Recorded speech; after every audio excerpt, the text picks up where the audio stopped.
Hello everyone. स्वागत है आप सभी का हमारे इस चैनल हिंदी साहित्य विद एबी में। जैसा कि आप सभी इस बात से अवगत हैं कि हमारे यूजीसी नेट की परीक्षाएं दिसंबर 2024 की जनवरी में होने वाली हैं और इसी बात को ध्यान में रखते हुए हम यह श्रृंखला ला रहे हैं टू द पॉइंट क्लास। इसमें हम एग्ज़ाम को दृष्टिकोण रखते हुए उसके लिहाज से जो भी इम्पोर्टेंट पॉइंट्स हैं उसको हम कवर करते हुए चलेंगे। तो आज की यह हमारी पहली क्लास है इस सीरीज़ की। तो क्लास शुरू करने से पहले हम जो है अपने चैनल के बारे में कुछ जानकारी साझा कर लेते हैं और जो इसे स्किप करना चाहते हैं वो 2 मिनट आगे बढ़ा करके हमारी क्लास देख सकते हैं। तो हमारा चैनल जो है इस पर हमने यूनिट 1, 2 और 7 इसकी कक्षाएं जो है लॉन्च की है। आपका यूनिट 1 है हिंदी भाषा का उद्भव और विकास। तो यह जो है प्लेलिस्ट पूरी कंप्लीट है, इसे आप जो है हमारे चैनल पर जाकर देख सकते हैं। दूसरा है यूजीसी नेट हिंदी का यूनिट 2 हिंदी साहित्य का इतिहास। इसमें हमने आदिकाल, भक्तिकाल और रीतिकाल कवर किया है। अभी आधुनिक काल कवर करना बाकी है, इसे भी आप जो है देख सकते हैं। इसमें हमने छोटे छोटे क्लासेस के माध्यम से महत्वपूर्ण बिंदुओं को ही कवर किया है जो आपके एग्ज़ाम के दृष्टिकोण से इम्पॉर्टेंट है। आपको परीक्षा में जाने से पहले रिवीजन के लिए काफ़ी मददगार हैं सारे ही यूनिट 1, 2 और 7 के। आपका यूनिट 7 है हिंदी कहानी। इसमें आपको बहुत ही कम समय में कहानी का पूरा सारांश और जो भी इम्पोर्टेंट पॉइंट्स जो आपको एग्ज़ाम में पूछे जाते हैं वो सारी चीज़ें कवर की गई हैं। तो आप इसे ज़रूर से देखें और हमें कमेंट द्वारा बताएं कि आपको ये सब क्लासेस कैसी लगी। तो जो भी हमारे इस चैनल पर नए हैं वे सारे जो है इस प्लेलिस्ट को ज़रूर विज़िट करें और ज़रूर देखें। तो चलिए शुरू करते हैं आज की हमारी यह क्लास।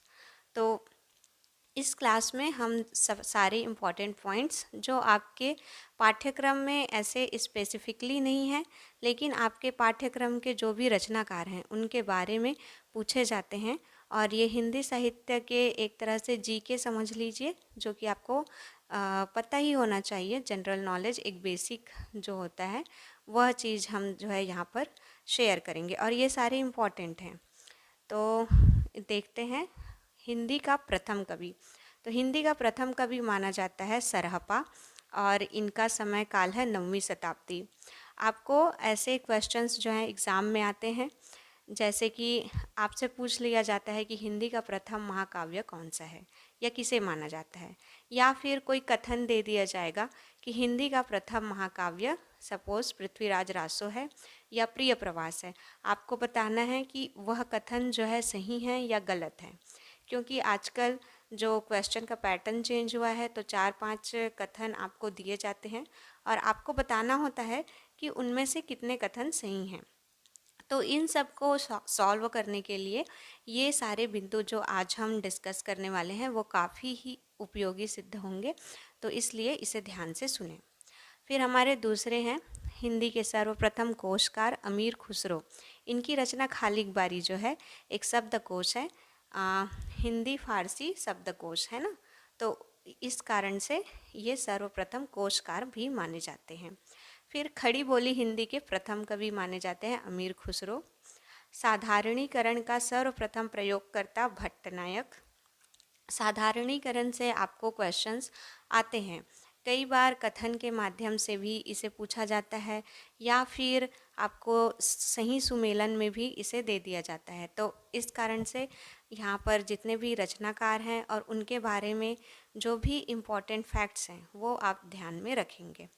हिंदी का प्रथम महाकाव्य माना जाता है पृथ्वीराज रासो, जो कि चंद बरदाई ने लिखा है, जबकि खड़ी बोली का प्रथम महाकाव्य माना जाता है प्रिय प्रवास, जो कि लिखा है अयोध्या सिंह उपाध्याय हरिऔध। हरिऔध जो है अयोध्या सिंह उपाध्याय का उपनाम है, यानी उनको मिली हुई उपाधि है। तो देखिए यहाँ पे खड़ी बोली हिंदी अलग है और हिंदी अलग है। तो हिंदी का प्रथम महाकाव्य अलग माना जाता है और खड़ी बोली का प्रथम महाकाव्य अलग है, तो इसको आप ध्यान में रखेंगे। फिर है हिंदी में सर्वप्रथम दोहा चौपाई पद्धति। तो ये सरहपा ने प्रस्तुत की थी। तो देखिए सरहप्पा से हमने 2 इम्पॉर्टेंट फैक्ट पढ़े। एक तो ये हिंदी के प्रथम कवि भी माने जाते हैं और हिंदी में सर्वप्रथम दोहा चौपाई पद्धति भी इन्होंने शुरू की है।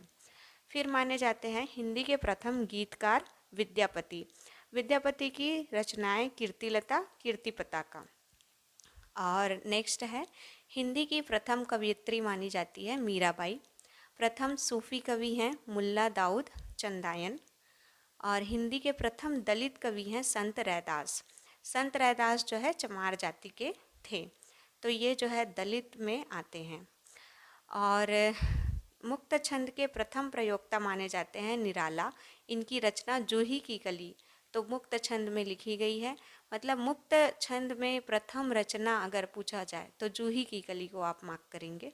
निराला की रचना है सूर्यकांत त्रिपाठी निराला। हिंदी काव्य में सर्वप्रथम 12 मासा वर्णन आपको बीसल देव रासों में देखने के लिए मिलता है और इसके रचनाकार हैं नरपति नाल्ह। फिर हिंदी में रीति सिद्धांत के प्रथम प्रस्तोता केशवदास, आचार्य केशवदास माने जाते हैं। हिंदी का प्रथम चंपू काव्य यानी कि जिसमें आपको गद्य एवं पद्य दोनों देखने के लिए मिलते हैं, वह है आपका राउलवेल रोड कवि के द्वारा, है ना।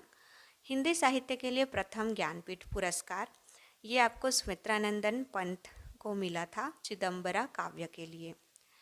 हिंदी का प्रथम ज्ञानपीठ पुरस्कार पाने वाली महिला महादेवी वर्मा हैं यामा अपनी रचना के लिए।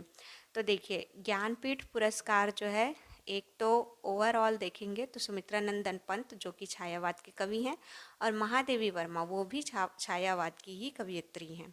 तो उन्हें ज्ञानपीठ पुरस्कार जो है प्रथम महिला है वो प्राप्त करने वाली। और इनकी जो रचनाएं हैं वो आपको याद रखनी है क्योंकि सही सुमेलन में इन्हीं रचनाओं को पूछ लिया जाता है। जैसे पंत की हैं चिदम्बरा और महादेवी वर्मा की है यामा। और साथ ही ये कौन से काव्य संग्रह में हैं ये सब भी आप याद रख सकते हैं। हिंदी का प्रथम साहित्य अकादमी पुरस्कार माखनलाल चतुर्वेदी को मिला है हिम तरंगिणी रचना के लिए। इन्हें भारतीय आत्मा भी कहा जाता है ना, ये उनका उपनाम है। और हिंदी का प्रथम साहित्य अकादमी पुरस्कार प्राप्त करने वाली महिला है कृष्णा सोबती जिंदगी नामा के लिए। तो जिंदगी नामा आपके पाठ्यक्रम में है, इस कारण से यह तथ्य जो है और भी ज़्यादा महत्वपूर्ण हो जाता है। फिर है हिंदी में प्रयोगवाद शब्द का सर्वप्रथम प्रयोगकर्ता नंद दुलारे वाजपेयी। नंद दुलारे वाजपेयी जो हैं एक आलोचक हैं और आलोचकों के बारे में आपसे क्वेश्चन एग्ज़ाम में आते ही हैं। इस कारण से यह इम्पॉर्टेंट हो जाता है कि हिंदी में प्रयोगवाद शब्द जो किसने सबसे पहले उपयोग किया तो वो है नंद दुलारे वाजपेयी। Important point. और हिंदी के लिए प्रथम सरस्वती सम्मान हरिवंश राय बच्चन उनकी आत्मकथा के लिए। जयशंकर प्रसाद की प्रथम छायावादी कविता है प्रथम प्रभात। हिंदी की प्रथम एकांकी है एक घूंट। ये आपसे एग्ज़ाम में पूछा जा चुका है कि हिंदी की प्रथम एकांकी कौन सी है, एक घूंट, और इसके रचनाकार हैं जयशंकर प्रसाद। छायावाद का प्रथम काव्य संग्रह ये माना जाता है झरना जयशंकर प्रसाद। तो देखिए जयशंकर प्रसाद की आपको 3 रचनाएं तो पक्का से याद रखनी है, प्रथम प्रभात, एक घूंट और झरना। झरना काव्य संग्रह है, एक घूंट एकांकी है और प्रथम प्रभात कविता है। तो कभी कभी आपको रचनाओं का नाम दे करके उसकी विधा पूछ ली जाती है, तो इस कारण से आपको ये याद रखना है। फिर हिंदी में नई कविता शब्द का प्रथम प्रयोगकर्ता ये माने जाते हैं हीरानंद सच्चिदानंद वात्स्यायन अज्ञेय, है ना। आचार्य शुक्ल के अनुसार हिंदी की प्रथम मौलिक कहानी मानी जाती है इंदुमती। ऐसे तो हिंदी की प्रथम कहानी है एक टोकरी भर मिट्टी जो कि माधवराव सप्रे ने लिखी है, लेकिन आचार्य शुक्ल के अनुसार अगर उसमें ऐड कर दिया जाए तो मानी जाती है इंदुमती जो कि किशोरी लाल गोस्वामी ने लिखी है। फिर है हिंदी की प्रथम मौलिक कहानी एक टोकरी भर मिट्टी माधवराव सप्रे। हिंदी की प्रथम महिला कहानीकार हैं बंग महिला राजेंद्र बाला घोष। राजेंद्र बाला घोष का उपनाम है बंग महिला। फिर है प्रगतिशील लेखक संघ के प्रथम सभापति, तो ये बने थे प्रेमचंद। ये आपसे एग्जाम में पूछा जा चुका है। फिर है हिंदी का प्रथम मौलिक उपन्यास परीक्षा गुरु, यह आपके पाठ्यक्रम में भी है, इस कारण से महत्वपूर्ण हो जाता है। लाला श्रीनिवास दास का यह जो है उपन्यास है। इसके बाद है हिंदी की प्रथम आत्मकथा, जो कि है अर्धकथानक बनारसी दास की। यह आपसे एग्जाम में कई बार पूछी जा चुकी है कि हिंदी की प्रथम आत्मकथा अर्धकथानक या तो सूची सम्मेलन में आएगी या फिर आपको ऐसे ही रेंडमली पूछ लिया जाता है या कथन बनाकर पूछ लिया जाता है। तो अर्धकथानक जो है रचना इम्पॉर्टेंट है। इसकी विधा आप ध्यान में रखिए, आत्मकथा है और इसके रचनाकार है बनारसी दास। और हिंदी का प्रथम साप्ताहिक पत्र उदंत मार्तंड, इसके जो संपादक हैं वो है जुगल किशोर जी। और हिंदी की प्रथम लघु पत्रिका है कवि वचन सुधा, भारतेंदु हरिश्चंद्र। भारतेंदु हरिश्चंद्र जो है आपके पाठ्यक्रम में भी है, इस कारण से यह और भी महत्वपूर्ण हो जाता है। फिर महिलाओं की प्रथम मासिक पत्रिका वह है बालाबोधिनी, ये भी भारतेंदु हरिश्चंद्र जी की है। तो देखिए भारतेंदु हरिश्चंद्र ने 2 पत्रिका इसमें मेंशन्ड है, कवि वचन सुधा और बालाबोधिनी। बालाबोधिनी जो है महिलाओं से संबंधित है और कवि वचन सुधा जो है प्रथम लघु पत्रिका है हिंदी की। फिर देखते हैं संस्थापक की हिंदी से संबंधित संस्थाओं की स्थापना जो है किन्होंने की थी हमारे इतिहास में, हिंदी के विकास में जिनका प्रमुख योगदान रहा है। पहला है फोर्ट विलियम कॉलेज कलकत्ता, इसके संस्थापक हैं वेलियजली।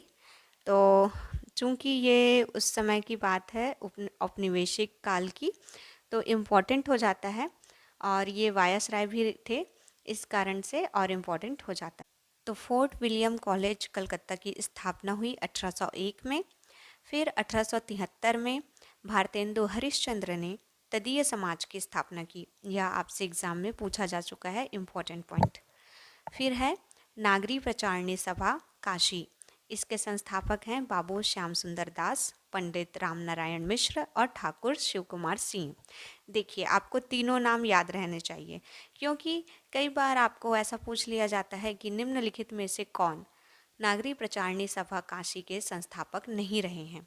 तो आपको 4 ऑप्शन देंगे, फिर उसमें आपको ये तीनों जो नाम यहाँ पे दिए हैं, श्याम सुंदर दास, राम नारायण मिश्र और शिव कुमार सिंह, तो इन पे ये तो हैं, इसके संस्थापक तो नहीं है पूछा है, तो आपको जो 4th नेम दिया रहेगा उस पर मार्क करना होगा। तो ये इसकी स्थापना हुई थी 1893।